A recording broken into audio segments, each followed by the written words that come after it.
My ex-husband's new wife keeps on stealing my daughter's nice clothes and giving them to her daughters. So I took them to court. I have a daughter, Sadie, with my ex-husband, John. We got divorced 5 years ago, and I have primary custody while he sees her 2 weekends a month. Last year, he got married to Amanda, who has sole custody of her kids from a previous marriage. Amanda is a SAHM, not for any health reasons or so on. She just doesn't want to work. While John works a 9-to-5 job, he makes good money to support them, but not enough to live in luxury. I have a much higher paying job. Since it's just me and Sadie, I ensure she has the best possible life. She goes to a private school, I set up a college fund for her, and she has much better things than most kids. Phone, clothes, etc. I still manage to raise her to be humble and not take things for granted. And she's one of the hardest working people I know, always making sure to get good grades and keep her room tidy. However, the last few times she returned after a weekend at John's, I noticed that the clothes she was bringing back in her duffel were A, not her size, and B, much cheaper and lower quality than what I usually buy for her. I asked her why that was, and she told me that while she's at her dad's, Amanda takes away her nice clothes and gives them to her kids, while Sadie receives the clothes they buy from Target. I asked her if she wanted them back, but she said she didn't mind sharing since all her favorite clothes were kept here. The problem arose when I went to pick her up last weekend. I had a business meeting and couldn't drive her over, so Amanda offered to pick Sadie up from school, which hadn't happened before. When I got there on Sunday, John and Amanda asked me to sit down with them. When Sadie came to hug me, Amanda sent her to her room quite harshly, saying her punishment wasn't over yet. I was confused because Sadie very rarely misbehaves. They sat me down in the kitchen and said that it was unfair for Sadie to be going to a private school while their kids go to a public one.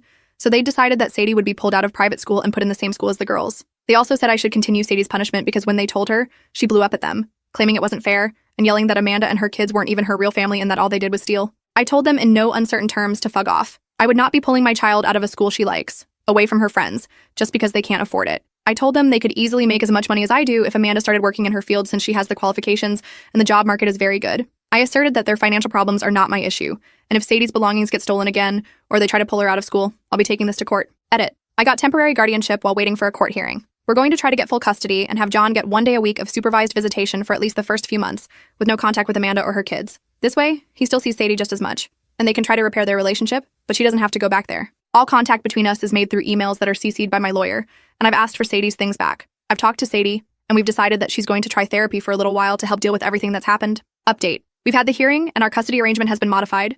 Any and all decisions relating to Sadie are made by me and me alone. John has supervised visitation once a week, and Sadie will continue in therapy to address all the issues Amanda and her associates have caused her. They tried to push for a 50-50 custody split on grounds of alienation, that I was trying to turn Sadie against her father. But we made it clear from the start that we wanted to keep Amanda and her children away and wanted supervision only because we don't feel safe leaving him alone just yet, although we are open to modifications. Thanks to that, the evidence of theft and Sadie's therapist's testimony, their claim was dismissed quickly. Amanda's upset and has attempted to contact me and Sadie, but I made it clear to her that if she continues to harass me or my daughter, I'll have to report this to the authorities.